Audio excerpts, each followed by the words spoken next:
दोस्तों, भगवान तो भक्त की भक्ति से प्रसन्न होते हैं, ना कि धन से। मैं हूँ आपके साथ आरजे इंदु रजनी के माथे की बिंदु, और आज आपके लिए कहानी लेकर आई हूँ बाबा खाटू श्याम। एक बार एक सेठ जी थे और उनकी दुकान में एक आदमी था। वह बाबा खाटू श्याम का बहुत बड़ा भक्त था। दिन रात बाबा के भजन गाते रहता था। एक दिन उसने सेठ जी से पूछा कि अगर आप मुझे कुछ दिन की छुट्टी दे दे तो मैं खाटू श्याम जाना चाहता हूँ। अब सेठ जी ने कहा कि ठीक है, मैं तो ठहरा व्यापारी आदमी, मैं तो दुकान छोड़कर कहीं जा नहीं सकता, लेकिन तुम चले जाओ। और हाँ, ये मेरी तरफ से 100 रुपए बाबा के चरणों में अर्पित कर देना। अब वो सेठ जी के 100 रुपए लेकर चल देता है पैदल ही बाबा खाटू श्याम के दर्शन करने। अब रास्ते में बहुत सारे भक्त जा रहे हैं, बहुत सारी टोलियां जा रही हैं। उसने देखा कि एक टोली में बहुत सारे लोग थे और उनके होंठ काफी सूखे हुए थे। शायद उन्हें प्यास लगी थी और शायद वो भूख से भी तड़प रहे थे। उसके मन में अचानक से विचार आया कि क्यों न इन 100 रुपए से मैं इन भक्त टोली को भोजन करा दूं। और उस 100 रुपए में उसने उस टोली की भोजन की व्यवस्था कर दी। जब पूरा भोजन उनको करा दिया गया तो उसके 98 रुपए खर्च हो गए थे। अब 2 रुपए बचे तो उस व्यक्ति ने मन ही मन सोचा कि ये 2 रुपए जो बचे हुए हैं, ये मैं बाबा श्याम के चरणों में अर्पित कर दूंगा।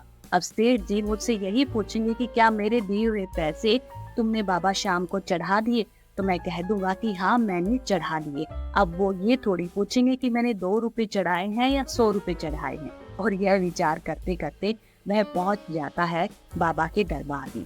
बाबा के दर्शन करता है, उसकी आंखों से अश्रुधारा बहती है। वह बहुत ही मंत्रमुग्ध हो जाता है बाबा की अद्भुत मूर्ति देखकर। और वह उसके बाद 2 रुपए जो सेठ जी के थे वो बाबा के चरणों में चढ़ा देता है और कहता है कि बाबा, ये सेठ जी ने आपके लिए दी। बाबा श्याम रात को उस सेठ जी के स्वप्न में आते हैं और सेठ जी से कहते हैं कि आपके दिए हुए 98 रुपए मेरे पास आ गए हैं और इसके लिए मैं तुम्हारा बहुत धन्यवाद करता हूँ। और इतना कहकर बाबा श्याम अंतर्ध्यान हो जाते हैं। अब सेठ जी मन ही मन यह सोचता है कि मैंने तो 100 रुपए दिए थे, लेकिन भगवान ने तो यही कहा है कि 98 रुपए तुम्हारे मेरे पास आ गए हैं।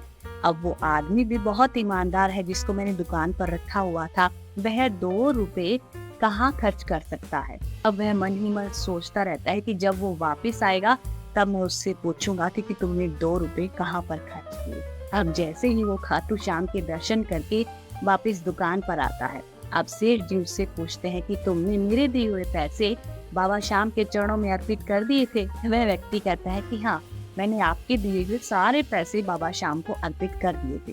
अब वह सेठ जी कहते हैं नहीं, तुमने 98 रुपए ही बाबा श्याम को अर्पित किए हैं, 2 रुपए कहाँ है ये तुम मुझे बताओगे। तब उस व्यक्ति ने सारी की सारी घटना बताई।